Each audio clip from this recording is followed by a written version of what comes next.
Thank you, Steve, our great majority leader. Thank you to our whip, Emmer, our NRCC chairman, Richard Hudson, all three of these gentlemen, and our whole leadership team, Elise and all the rest, Blake Moore and McLean and Palmer and everyone, did everything possible to ensure that we could come to this moment. It is a beautiful morning in Washington. It is a new day in America. The sun's shining, and that's a reflection about how we all feel. This is a very, very important moment for the country. We do not take it lightly. We did work really hard to bring this day about. The actual statistics are even harsher than you said, Richard. My team calculated, they told me last night. Actually, when it was all said and done, it did more than 360 campaign events in over 250 cities across 40 states. And I logged enough miles to circumnavigate the globe 5.5 times. But it was worth it. It was worth it. And we got extraordinary candidates. We flipped blue seats to red as we planned, and we kept this majority. We expect that the majority will be larger than last time. We still have a number of races outstanding, but we're very optimistic about those.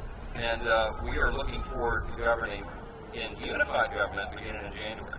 It's true that on Tuesday, voters rejected what they really felt was the misery of the last 4 years. We're moving on and we're turning the page, and this is something that the American people desperately need and deserve.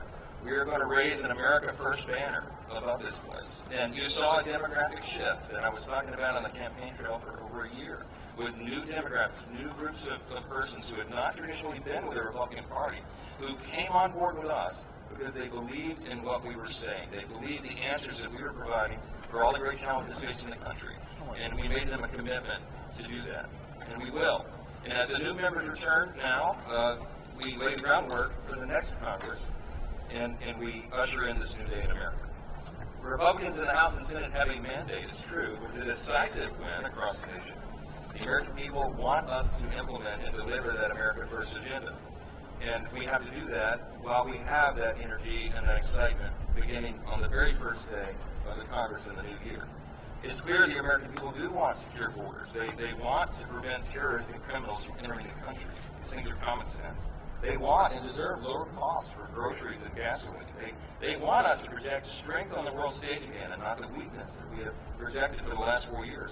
They want an end to the wokeness and the radical gender ideology and a return to common sense in our children's classrooms and corporate boardrooms and government agencies.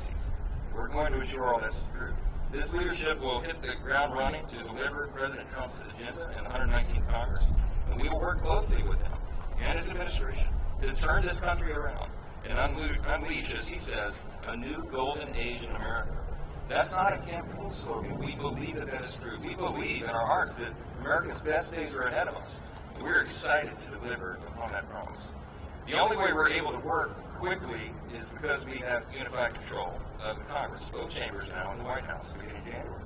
And I want to congratulate all our Republican incumbents who worked so hard to ensure their re-elections and our new members who helped us to keep this House majority. Especially a couple of new members that flipped districts from red to blue. People like Tom Barrett and Ryan McKenzie, Rob Bresnahan, Tim Moore, Addison McDowell, Brad Knott, Dave Evans, from different states around the country who worked really hard to ensure that we could have Republicans return to the seats. And we have an amazing group of freshman members who are going to join our conference, the Patriots who are already here and who are ready to implement this agenda on day one.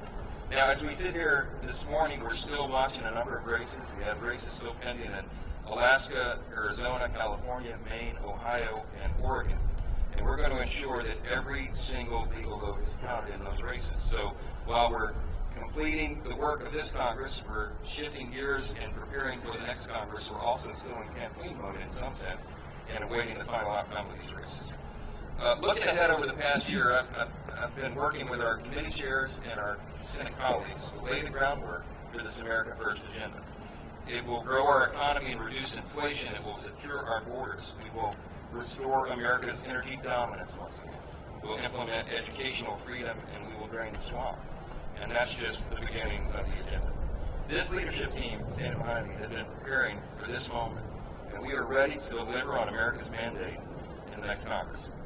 When President Donald Trump won the presidency in 2016, we all look back and recognize that the Republican Party was not fully prepared for that moment, and precious time was wasted in the beginning of that Congress. I know it well because that was my freshman year in Congress. We began in 2017. We are not going to make those mistakes again. We will be ready on day one. We are prepared this time. And as we wind down the 118th Congress, we'll be ready to take the ball and run full speed in the 119th Congress that begins in January. With that, if you have any questions,